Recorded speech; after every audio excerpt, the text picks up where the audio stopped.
Hey there, class. Welcome to Algebra B. I'm Mrs. Matheson, and I'm going to start you off with Unit 6, Notes 1 on exponential functions. Our learning target today is I can graph and interpret exponential functions. Before we move on, let me just give you some gentle reminders here for watching a video. When you watch a video, make sure that you pause so that you can fill in your note sheet if there's anything that you need to write that you need more time for. Don't forget that you have the opportunity to rewind if you missed something, listen to something be explained again, watch it be worked out. I always like to suggest watch the video the first time, watch the problem, pause it, then write everything down and watch it again. Don't forget to do any problems that we leave undone in the videos. If a problem's left undone, we actually expect you to get it done for the next day's class. All right, so let's get into exponential functions. Exponential functions. Important thing I want you to look at right away is the word exponent is in exponentials. So we're going to be looking at functions where the variable is actually the exponent. So our generic form is y equals a to the x, where a is greater than 0 and it's not equal to 1. So a is going to be anything larger than 1. All right. So let's go right into our first one. We see we have an XY table here, and a table is a great way to do some graphing. I'm going to tell you that we're going to choose the values -2, -1, 0, 1, and 2. And I'm going to ask you to use these values every time we graph an exponent. It gives us an idea of what happens when our graph is negative, what happens when it's at 0, and what happens when it's greater than 0. So these are the x values we're going to use, and we're actually going to be plugging them into the function in for that x. So let's just go ahead and start with the first one. 4 to the -2. Ooh, negative exponent, I want to remember that a negative exponent tells me I'm going to flip the location. So this is going to be 1/4 squared. Our exponent becomes positive when we move it. We know that 4 squared is going to be 16, so we have 1/16. Now typically we don't graph a fraction of 1/16, so let's put it into a decimal, which is going to be 0.0625. It's kind of a yucky decimal, but we'll get to it when we graph. All right, so we have 4 to the -1. Again, remember it moves the placing down to the bottom, and it's going to become a positive. So 4 to the first power is going to give us 1/4, or 0.25. We have 4 to the 0 power. Anything to the 0 power, remember, changes to 1. 4 to the first power is 4. And then 4 to the second is going to give us 16. So let's go ahead and graph these points. Now, we have those yucky decimals, and that's okay. We're just going to give it our best shot at estimating it on the graph. Obviously, it's not going to be that accurate when I'm graphing it on my smartboard. So I'm not expecting it to be that accurate for 0.0625 on yours either. -1 is 0.25. 0 is at 1. 1 is up at 4. And 2 is up at 16. Way up there at 16. There we go. Now let's connect the dots. Now notice here that our exponential function has that gentle curve, and then it shoots up for our graph. That is that exponent doing that right there. With exponential functions, the slope between our points is not going to be the same every time. It's going to be growing or it's going to be decaying. You'll hear that word again.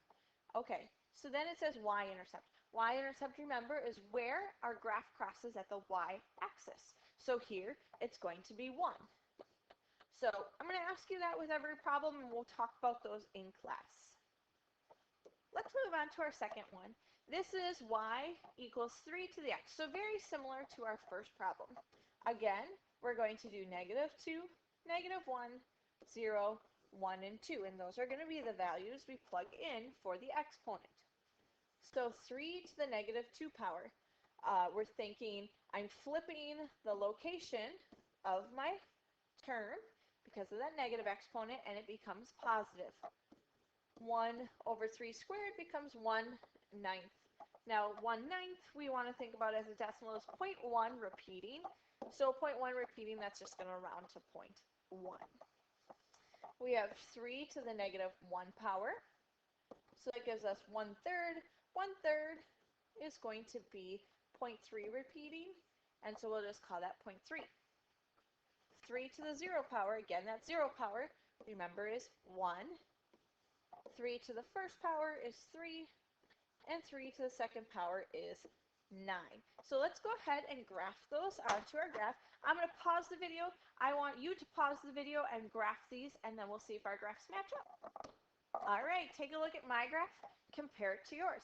How does it look? Does it have that same gentle curve to it? Great. All right, again, we've got to find that y-intercept. And that y-intercept here is, again, 1.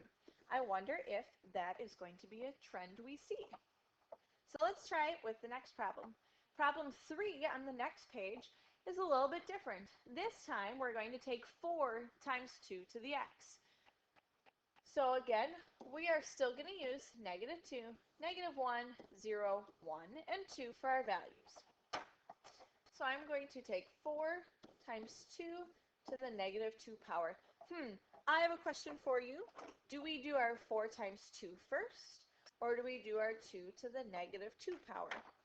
Think about your order of operations. Some of you may think of PEMDAS. Okay, parentheses, exponents, exponents. We're going to do exponents first. So I'm just going to get rid of that.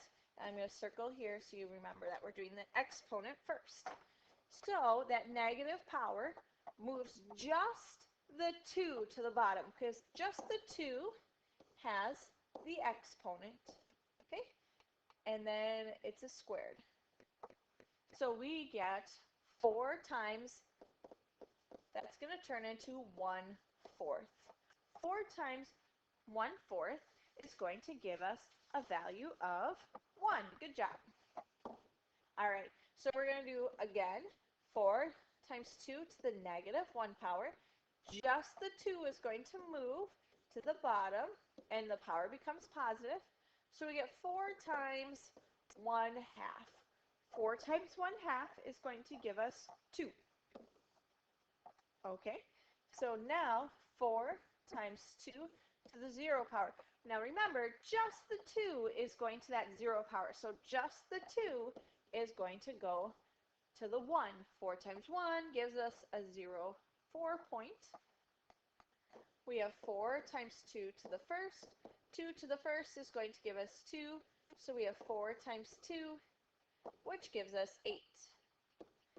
Last one, 4 times 2 squared. 2 squared is a 4, and 4 times 4 is going to give us 16. Let's go ahead and graph those, and then we're going to come up with that y-intercept. So we have -2 at 1, -1 at 2, 0 is up at 4, 1 is up at 8, and 2 is up at 16. All right, connect those dots. Now notice our graph has slightly shifted. So our y-intercept is no longer at that 1 like it was in the last two, but it's actually up at 4. I think we'll need to talk about that in class. Think about why it may be there. All right, so here's problem 4. I want you to do -2, -1, 0, 1, and 2. And this time, I actually want you to do the rest of the chart on your own. So you're going to go ahead and find those y values. You're going to graph it, and you're going to find the y-intercept. I'm going to ask you to come with this done for class tomorrow so that we can discuss this in class. Now, think about if your y-intercept ends up being that 1 again, or if it ends up being something different, and formulate why do you think that happened. All right, we are going to stop there for the video. Then I'm going to finish notes with you guys in class, and the next day we have class. If you've been assigned a quiz, go ahead and don't forget to take that, and we'll see you guys then.